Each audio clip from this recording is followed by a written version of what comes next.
सुदर्शन सेतु में रोड के साइड पे आप देख रहे हैं वॉकिंग के लिए भी एरिया बनाया गया है।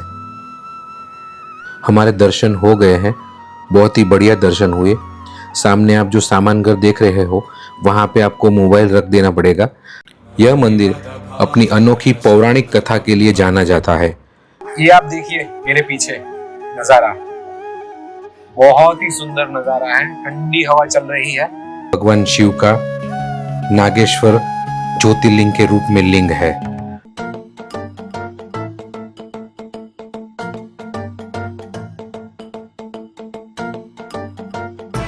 द्वारका हम लोग पहुंच चुके हैं और हम लोगों ने जो होटल लिया है वो है होटल हॉलस्टोन, जहां गोमती नदी मिलती है समंदर से, वहीं बसती है आस्था की एक अलग ही दुनिया। ये है द्वारका का पवित्र गोमती घाट। राइट साइड में आपको जो दिख रहा है वो चोटीला टेम्पल है। सत्यनारायण काठियावाड़ी होटल पे हम लोग पहुंच चुके हैं।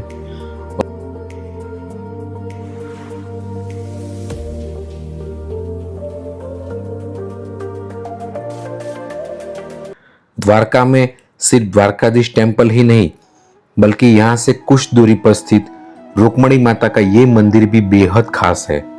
कहते हैं कि एक श्राप के कारण माता रुक्मणी को यहाँ अलग रहना पड़ा और आज भी यहाँ पानी पिलाने की परंपरा उसी कहानी को दर्शाती है।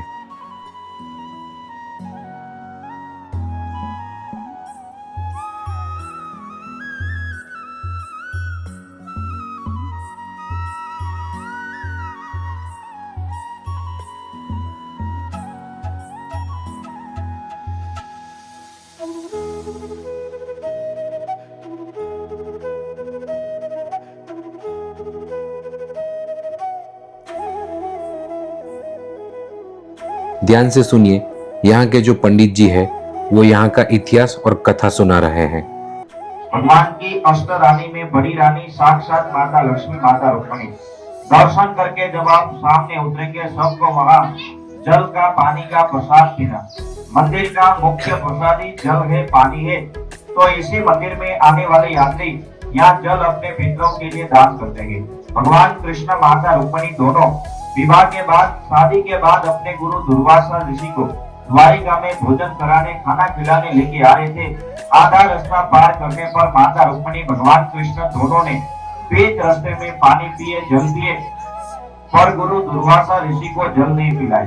ये कारण से गुस्से में, क्रोध में आकर के दुर्वासा ऋषि ने यह श्राप दिया कि आपका द्वारिका भूमि में कृष्ण जी सब कुछ मिलेगा, पर मेरा यह श्राप रहेगा, भूमि में पीने योग्य जल, पानी नहीं मिलेगा। आज भी ये जमीन के ऊपर में कुआं करो, बोर करो, हैंडपंप लगाओ, जमीन के नीचे से खारा पानी निकलता है। हम अपने पितरों को 3 चीजें देते हैं, जो है पिंड, पानी और श्राद्ध। श्राद्ध करने के लिए भारत भर में एक जगह बिहार के अंदर गया जी जहाँ श्राद्ध होता है। पिंड दान के लिए बद्रीनाथ में अलकनंदा घाट में जाते हैं। तो मोक्ष द्वारिका धाम एकमात्र माता रुक्मणी मंदिर जहाँ अपने पितरों के पीछे पानी का, जल का दान करते हैं। श्राप के कारण यह जमीन में आज भी खारा, नमक वाला नमकीन पानी है। बाहर से 20 किलोमीटर दूर से ट्रक टैंकर से पीने का पानी मंदिर में आता है।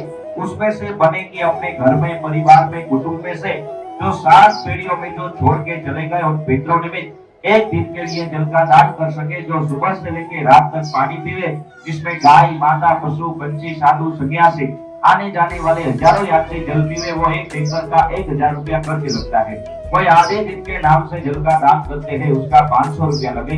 कोई आखिरी का 21 घड़ा के लिए भेंट करते हैं, उसका 200 रुपया लगता है।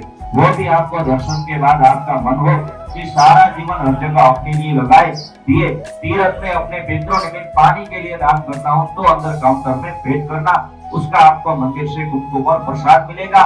लाखों यात्री गाय, माता, पशु, पंछी, सर्वजीव पानी पिएंगे, फल और पुण्य अपने पितरों को मिलेगा। बोलो रुक्मणी माता की। पंडित जी द्वारा आपने कथा सुनी और कथा में जो श्राप की बात कर रहे थे वो श्राप के कारण यह मंदिर शहर से अलग स्थित है और आज भी यहाँ पानी चढ़ाने की परंपरा बहुत महत्वपूर्ण मानी जाती है। मंदिर की जो निर्माण शैली है वो 12वीं शताब्दी की मानी जाती है, जिसमें खूबसूरत नक्काशी देखने को मिलती है। दीवारों पर देवी देवताओं और पौराणिक दृश्यों की बारीक कला देखने को मिलती है और जो रुक्मणी जी है वो महालक्ष्मी माता का अवतार मानी जाती है। रुक्मणी जी को धन, समृद्धि और प्रेम की देवी माना जाता है। द्वारका यात्रा तब तक अधूरी मानी जाती है जब तक इस मंदिर के दर्शन न किए जाए। ऐसी मान्यता है कि यहाँ दर्शन करने से वैवाहिक जीवन में सुख और शांति आती है। सुबह के 9:30 बजे हैं। द्वारकाधीश टेम्पल में दर्शन बहुत अच्छी तरह से हो गए। बीच में रुक्मणी जी का जो टेम्पल आता है वहां पे भी हम लोगों ने दर्शन कर लिए हैं। अभी हम लोग बेट द्वारका की ओर जा रहे हैं। बेट द्वारका जो है वो द्वारका से 34 किलोमीटर है और करीबन 40 मिनट का रास्ता है यहाँ से। और मंदिर जो है बेट द्वारका का वो दोपहर को 1 बजे बंद होता है और शाम को 4 बजे ओपन होता है। तो प्रयास यही है कि अभी बेट द्वारका का भी दर्शन अभी हो जाए तो रिटर्न में नागेश्वर भी कर लेंगे। तो दोनों करने के बाद होटल लेंगे और आज की जो नाइट है वो यहाँ पे द्वारका में हम लोग स्टे करेंगे। अभी बेट द्वारका में कितनी रश है क्या है वो तो अभी वहां जाके ही पता चलेगा। वैसे द्वारकाधीश मंदिर में रश बहुत ही था लेकिन दर्शन बहुत अच्छी तरह से हो गया। आप लेफ्ट साइड में जो देख रहे हैं वो शिवराजपुर बीच है और यहाँ पे ये जो आप झाड़ियाँ देख रहे हैं उसके पीछे ही समुद्र है। और ये जब देखिए रोड एकदम मक्खन जैसा रोड बनाया है बेट द्वारका जाने के लिए। सुबह अर्ली मॉर्निंग निकले उसका फायदा अभी हो रहा है।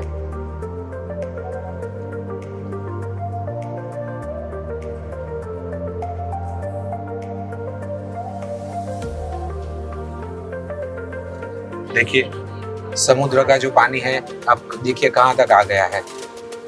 धार्मिक मान्यताओं के अनुसार बेट द्वारका वही स्थान है जहां भगवान श्री कृष्ण का निजी निवास घर था। बेट द्वारका का प्राचीन नाम शंखोदर था। पुराणों के अनुसार भगवान कृष्ण द्वारका में राज्य करते थे लेकिन उनका निजी जीवन बेट द्वारका में ही था। यहाँ खुदाई में प्राचीन समय के समुद्री व्यापार के प्रमाण मिले हैं जिससे पता चलता है कि यह एक महत्वपूर्ण बंदरगाह था। कुछ शोधों में यहाँ हजारों साल पुरानी सभ्यता के निशान भी मिले हैं।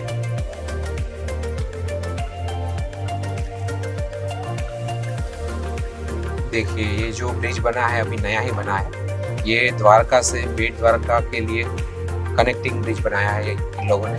पहले क्या कि नाव में जाना पड़ता था, अभी ऐसा नहीं है। अभी ये ब्रिज बन गया उसके बाद में बहुत अच्छी तरह से आप आराम से बेट द्वारका पहुंच जाएंगे।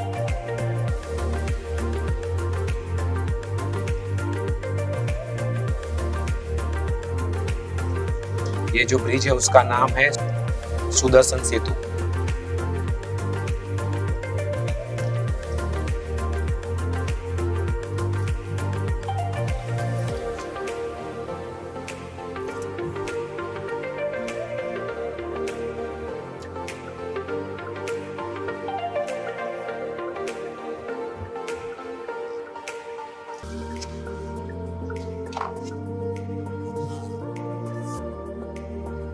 सुदर्शन ब्रिज पहली नज़र से देखने पर आपको सूरत का केबल ब्रिज या तो फिर बॉम्बे का बांद्रा सी लिंक ब्रिज की याद दिलाएगा।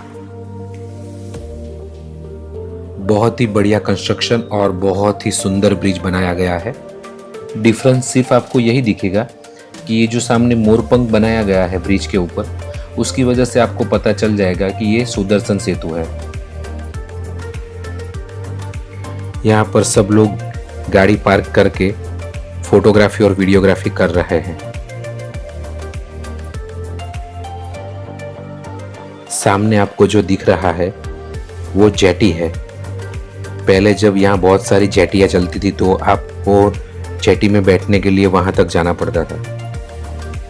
देखिए समुद्र का जो कलर है वो आपको ग्रीन कलर दिख रहा होगा। ब्यूटीफुल, कितना बढ़िया सीन लग रहा है यहाँ पे। सामने जो दिख रहा है वही बेट द्वारका है। चलिए चलते हैं, गाड़ी पार्किंग में लगाते हैं और बेट द्वारका जाके दर्शन करते हैं। सुदर्शन सेतु में रोड के साइड पे आप देख रहे हैं वॉकिंग के लिए भी एरिया बनाया गया है। हमारे दर्शन हो गए हैं, बहुत ही बढ़िया दर्शन हुए। सामने आप जो सामान घर देख रहे हो वहाँ पे आपको मोबाइल रख देना पड़ेगा। मंदिर में मोबाइल अलाउड नहीं है, तो आपको मैं मंदिर के दर्शन नहीं करा पाऊंगा।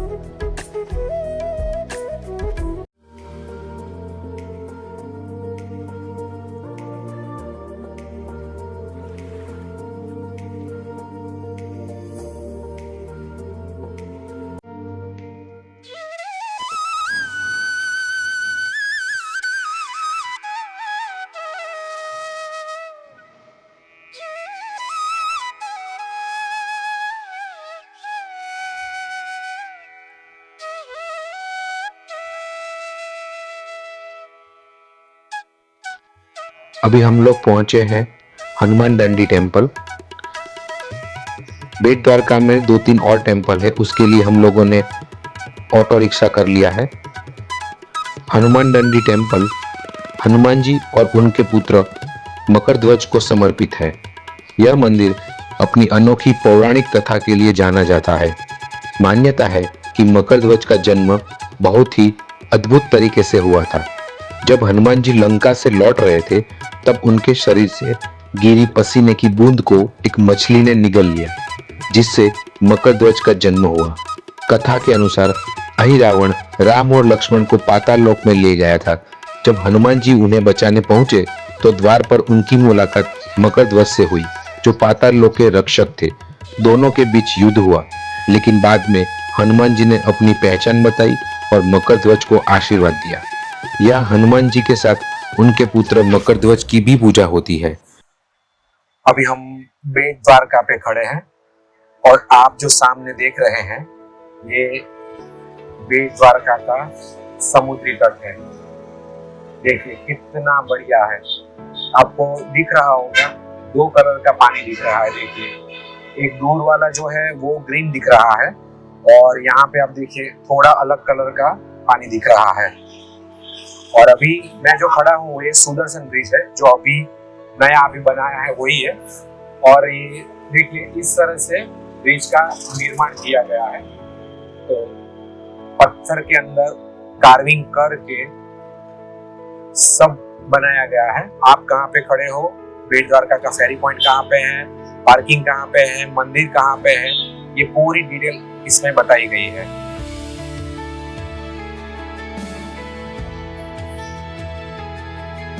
देखिए समुद्र का नजारा।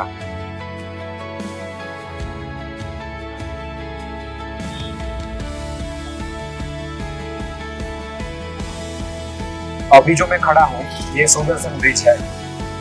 ये भारत का एक ऐसा समझ लो कि महत्वपूर्ण ब्रिज बोल सकते हैं इसको, क्योंकि एक टाइम ऐसा था कि द्वारका से आपको जब भी बेट द्वारका आना होता था तो फेरी लेनी पड़ती थी। उसके लिए बहुत टाइम लगता था। ये ब्रिज बनने से बहुत आसानी हो गई। शायद ये 2.5 किलोमीटर जितना ये ब्रिज है लंबा, और चौड़ा शायद 27 मीटर या 30 मीटर के बीच में होगा। और ये फरवरी 2024 में श्री नरेंद्र मोदी जी ने इसका इनोग्रेशन किया था। और ये आप देखिए मेरे पीछे नजारा, बहुत ही सुंदर नजारा है। ठंडी हवा चल रही है और समुद्र का आप व्यू देखिए, बहुत ही सुंदर लग रहा है, ब्यूटीफुल।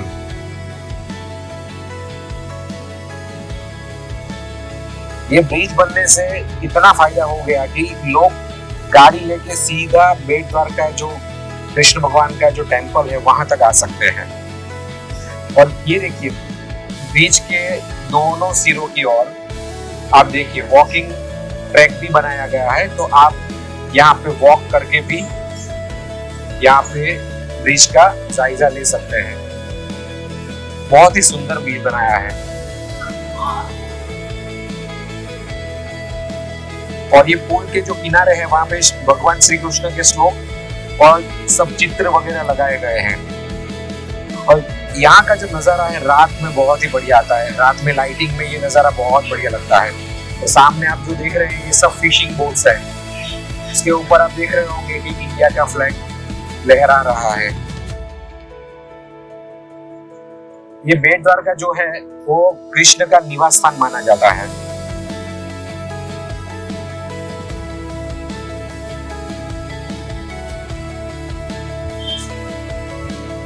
सुबह में द्वारकाधीश जी के दर्शन किए, फिर रुक्मणी टेम्पल गए, बहुत ही बढ़िया दर्शन हुए। और अभी जो तीसरा जो दर्शन है वो बेट द्वारका का हम लोगों ने कर लिया है। बहुत ही सुंदर तरीके से दर्शन हुए। अभी नेक्स्ट यहाँ से नागेश्वर है जो 12 ज्योतिर्लिंग में से एक माना जाता है। तो यहाँ से 20 किलोमीटर की दूरी है। तो अभी हम लोग नागेश्वर जा रहे हैं, फिर यहाँ पे होटल लेंगे और होटल को लेने के बाद हम लोग वहाँ पे रुकेंगे। आज का नाइट का जो स्टे है हम लोग यहाँ पे रुकने वाले हैं।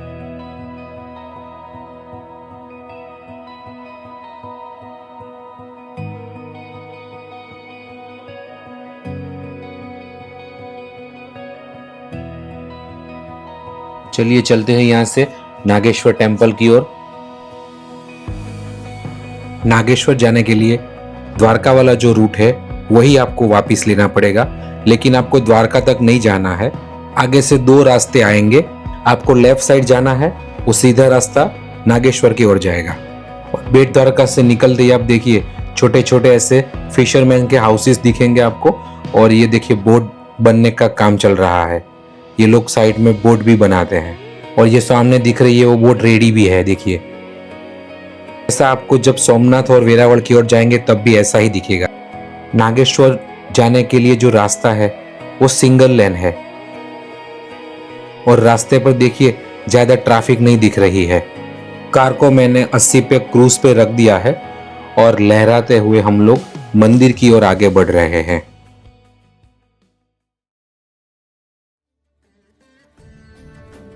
सामने आपको जो दिख रहा है वही भगवान शिव का नागेश्वर ज्योतिर्लिंग के रूप में लिंग है। हर हर महादेव, ओम नमः शिवाय। दर्शन बहुत ही अच्छी तरह से हुए और मंदिर में भीड़ भी अभी बहुत कम है। दर्शन करके मन बिल्कुल तृप्त हो गया। मंदिर के अंदर अलग ही शांति महसूस हो रही है। यहाँ आकर आप कोई पूजा वगैरह करवाना चाहते हैं तो वो भी करा सकते हैं। गर्भगृह में स्थित शिवलिंग छोटा लेकिन अत्यंत शक्तिशाली माना जाता है। इस मंदिर से जुड़ी एक प्रसिद्ध कथा है। एक भक्त सुप्रिया को दारुक नाम के राक्षस ने कैद कर लिया था। उसने कैद में रहते हुए भगवान शिव की भक्ति की। उसकी भक्ति से प्रसन्न होकर भगवान शिव प्रकट हुए और राक्षस का वध कर दिया। उसी स्थान पर ज्योतिर्लिंग प्रकट हुआ, जिसे आज नागेश्वर ज्योतिर्लिंग के रूप में पूजा जाता है। इसी के साथ बच्चों के 11 ज्योतिर्लिंग के दर्शन हो गए हैं।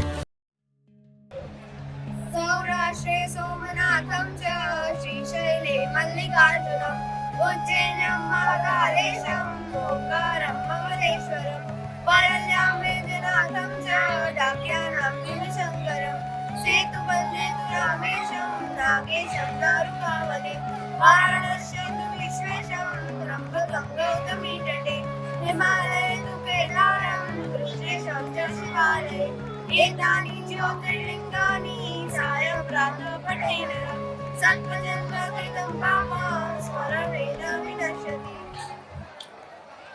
मंदिर के बाहर ही भगवान शिव की विशाल मूर्ति आपका स्वागत करती है। लगभग 25 मीटर ऊंची ये प्रतिमा दूर से ही भक्ति का एहसास करा देती है। मंदिर सुबह 6 बजे से दोपहर तक खुला रहता है और शाम को 5 बजे से रात को 9 बजे तक खुला रहता है। नागेश्वर मंदिर द्वारका से सड़क मार्ग द्वारा आसानी से पहुंचा जा सकता है। आप यहाँ पे ऑटो से, टैक्सी से या फिर बस से आ सकते हैं। अगर आप द्वारका आने का प्लान कर रहे हैं तो नागेश्वर ज्योतिर्लिंग, द्वारकाधीश मंदिर और बेट द्वारका, ये तीनों जगह 2 दिन के अंदर आप पूरा एक्सप्लोर कर सकते हो। चलिए द्वारका चलते हैं और होटल ढूंढते हैं।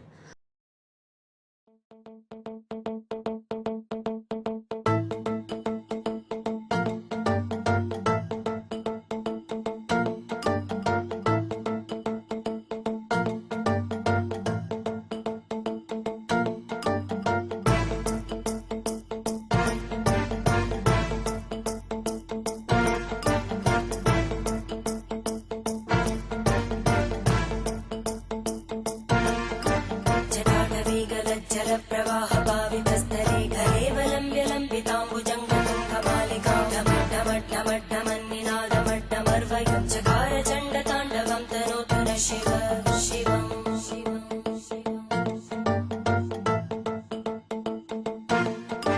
जटाकटाः सम्भ्रमभ्रमन्निलिम्पनिर्जरी विलोलवीचिवल्लरी। द्वारका हम लोग पहुंच चुके हैं और हम लोगों ने जो होटल लिया है वो है होटल हॉलस्टोन। और ये जो द्वारकाधीश का मेन टेम्पल है उससे सिर्फ 300 मीटर की दूरी पर है। रोड की सामने की साइड पे ही ये होटल है।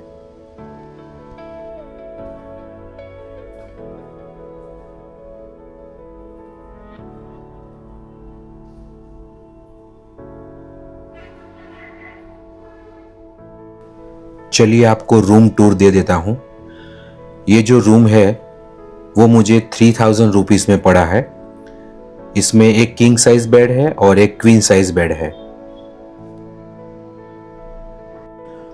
रूम बहुत ही नीट एंड क्लीन है और ज्यादा बड़ा भी नहीं है और कंजस्टेड भी नहीं है, ठीक ठाक है। तो थोड़ी देर आराम करते हैं क्योंकि सुबह अर्ली मॉर्निंग उठे थे 3 बजे, तो आराम करते हैं। बाद में द्वारका की गलियों में वापस घूमने के लिए जाएंगे। शाम के बजे हैं 5:30 और हम लोग द्वारका की गलियों में वापस टहलने को निकल पड़े हैं। यहाँ से हम लोग अभी गोमती घाट की ओर जा रहे हैं। पहले यहाँ से सीधा द्वारकाधीश टेम्पल आएगा और उसके पीछे ही गोमती घाट है और जाने का जो रास्ता है वो यही है। यहीं से आप गोमती घाट जा सकते हैं। द्वारकाधीश टेम्पल का ये मेन चौराहा है और शाम के टाइम अभी देखिए भीड़ बहुत ही ज़्यादा है। देखिए सामने टेम्पल के ऊपर जो ध्वजा है वो चेंज हो चुकी है। दोपहर को दूसरी थी, अभी ये लास्ट वाली है। इसके बाद कल सुबह बदली जाएगी। शाम का टाइम होने की वजह से मंदिर में अभी बहुत ही भीड़ है। आप देख सकते हैं मंदिर के आसपास कपड़ों की, मिठाइयों की, पूजा का सामान, भगवान के कपड़े, ऐसी बहुत सारी छोटी छोटी शॉप्स हैं। आप यहाँ से कुछ भी शॉपिंग कर सकते हैं।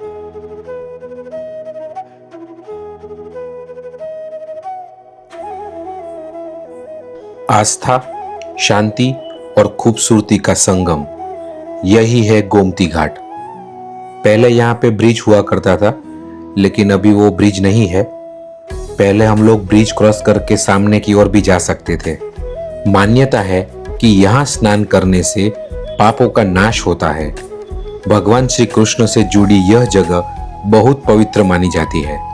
कहा जाता है कि द्वारका आने वाले श्रद्धालु पहले यहाँ स्नान करते हैं, फिर मंदिर दर्शन करते हैं। मैंने अपना गोप्रो पानी के अंदर डाला है। देखिए पानी इतना साफ भी नहीं है।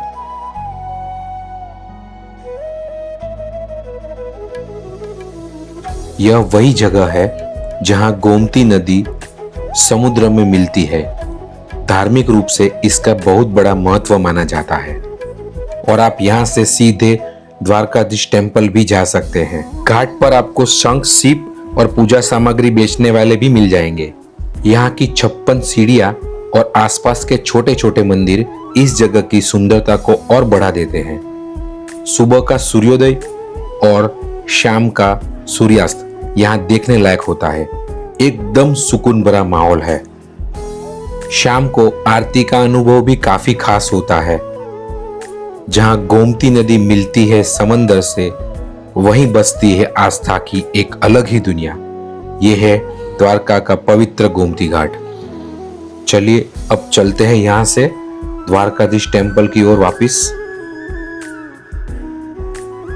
लाइटिंग की वजह से रात को द्वारकाधीश टेम्पल देखिए कितना खूबसूरत लग रहा है।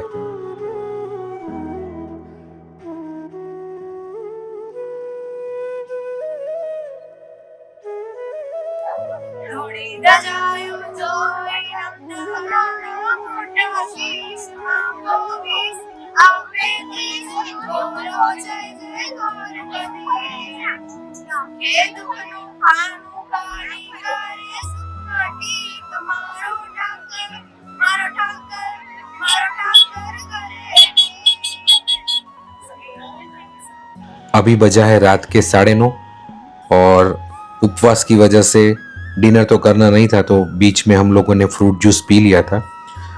तो आज अभी सोते हैं और सुबह में सूरत की ओर निकलेंगे। तब तक के लिए जय Shri Krishna, good night. Good morning. सुबह का बजा है 9 और अभी हम लोग ब्रेकफास्ट करके द्वारका से निकले हैं। कल रात को स्पृहा को थोड़ा सर्दी और जुकाम ज़्यादा हो गया था, तो पूरी रात वो सो नहीं पाई थी, कान में उसको दर्द हो रहा था। तो अभी हम लोग राजकोट जा रहे हैं और वहाँ पे डॉक्टर की एक अपॉइंटमेंट ली है, तो डॉक्टर को दिखा के बाद में हम लोग सूरत की ओर आगे बढ़ेंगे। द्वारका से निकलते ही आप देखिए रास्ता पूरा खुला मिला है और विंड मिल्स देखिए बहुत सारी आपको दिखेगी, लेफ्ट साइड में भी है और राइट साइड में भी है। कितना प्यारा नजारा लग रहा है ना।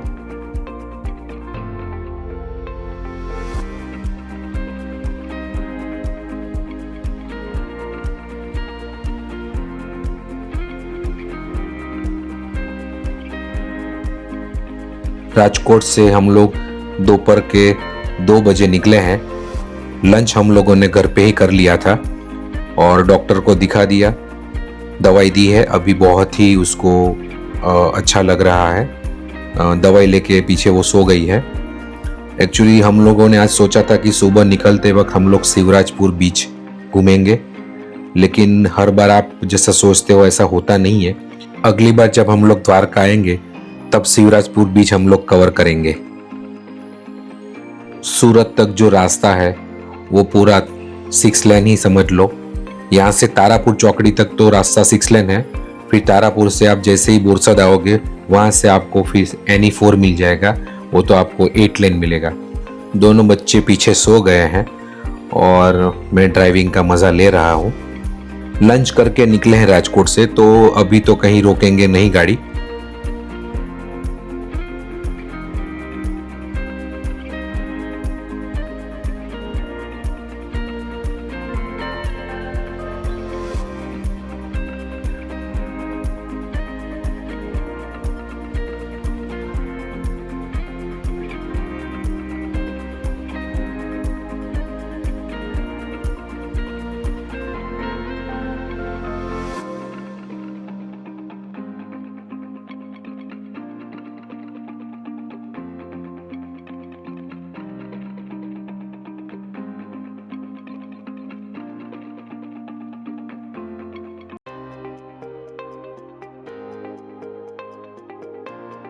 सामने राइट साइड में आपको जो दिख रहा है वो चोटीला टेम्पल है।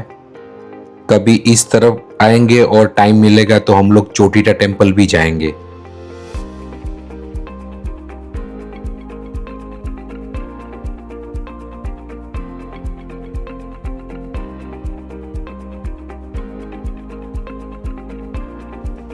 शाम के बजे हैं 5 और गाड़ी मैंने 99 पे क्रूज की हुई है और गाड़ी का जो माइलेज दिखा रहा है वो 20.7 दिखा रहा है।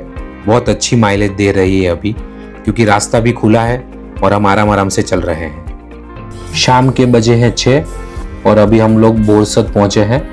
वासद यहाँ से 21 किलोमीटर दूर है और सोच रहे हैं कि डिनर भी वासद ही कर ले।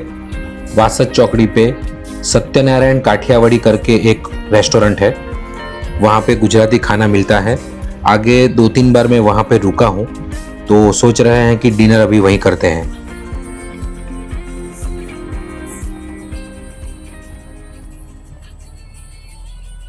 सत्यनारायण काठियावाड़ी होटल पे हम लोग पहुँच चुके हैं और देखिए बाहर से कुछ होटल इस तरह से लगता है। अभी टाइम हो रहा है खाने का, तो नॉर्मल रश है यहाँ पे। चलिए अंदर चलते हैं और डिनर करते हैं।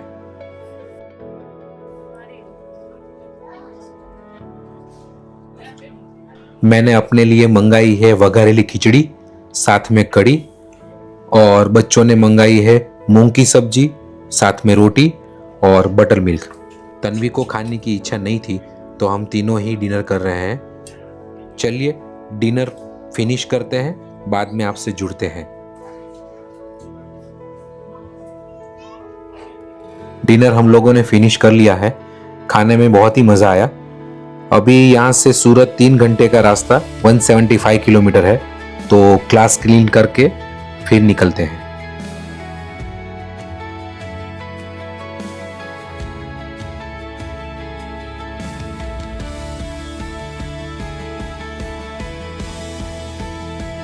होटल की लोकेशन की अगर बात करें तो आपको सामने दिख रहा है वो वासठ टोल प्लाजा है, बस उसके बिल्कुल बाजू में ही है। डिनर फिनिश करके अभी हम लोग NE4 पे चल रहे हैं। ये सामने आपको जो टोल दिख रहा है वो क्रॉस करके सीधा NE4 है, और अभी हम लोग नॉन स्टॉप ही चलेंगे सूरत तक, कोई भी स्टॉप नहीं लेंगे। भाई साहब, अगर आपके पास एनुअल टोल पास नहीं है तो टोल में आपकी लंका लग जाएगी। यहाँ से 500 रुपया टोल है सूरत तक का।